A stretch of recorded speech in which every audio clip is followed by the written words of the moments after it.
La France est-elle en train de perdre sa voix sur la scène internationale? La question est posée. Dans un monde où la désinformation est partout, l'influence d'un pays se joue aussi sur sa capacité à faire entendre une information fiable. Et aujourd'hui, cette capacité est clairement menacée. On plonge au cœur de ce sujet brûlant. Pour décrypter tout ça, on va s'appuyer sur un document officiel, et pas n'importe lequel, le rapport d'information numéro 316 de l'Assemblée nationale. Il est présenté par 2 députés, Alain David et Jean-François Portarieu, et franchement, ce qu'ils écrivent, c'est une véritable sonnette d'alarme sur l'avenir de nos médias à l'international. Le constat de ce rapport est brutal. On est, je cite, en pleine guerre informationnelle. Et dans cette bataille, une information libre, vérifiée, ce n'est pas un luxe, c'est une arme stratégique. Le problème, c'est que le principal outil de la France dans ce domaine, le groupe France Médias Monde, se retrouve aujourd'hui très fragilisé. Alors, face à ce défi immense, que faire? France Médias Monde, le groupe qui chapeaute RFI, France 24 ou encore Monte Carlo Doualiya, a justement un plan. C'est un plan plutôt ambitieux qui est détaillé dans son nouveau contrat avec l'État pour les années 2024 à 2028. Voyons un peu ce qu'il y a dedans. D'abord, pour bien comprendre de quoi on parle, il faut un chiffre. Accrochez-vous bien, 255,5 millions. C'est le nombre de personnes que France Médias Monde touche chaque semaine. C'est une portée absolument colossale, avec une présence sur tous les continents. Et encore plus impressionnant, cette audience, elle a bondi de 20% en à peine 5 ans. C'est une performance remarquable, surtout quand on sait que le groupe a été carrément censuré en Russie, mais aussi au Mali, au Burkina Faso et au Niger. Ça prouve bien une chose, il y a une vraie demande pour une information crédible. Alors comment capitaliser sur ce succès? Le nouveau plan, il s'articule autour de 3 grands axes. D'abord, intensifier la lutte contre la désinformation, une évidence. Ensuite, accélérer à fond sur le numérique.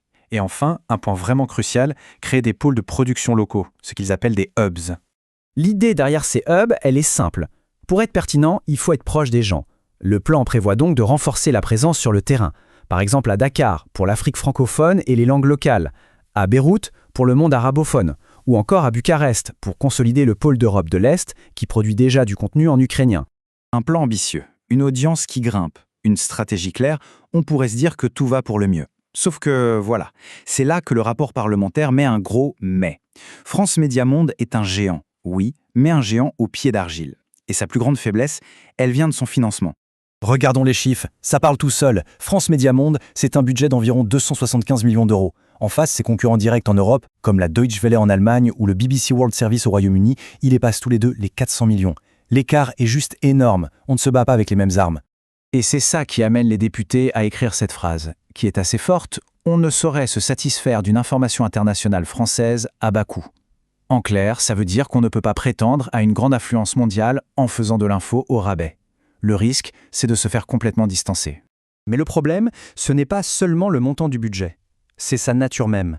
Et c'est là que le rapport identifie ce qu'il appelle une menace existentielle pour l'indépendance de France Médias Monde. Voilà le point crucial.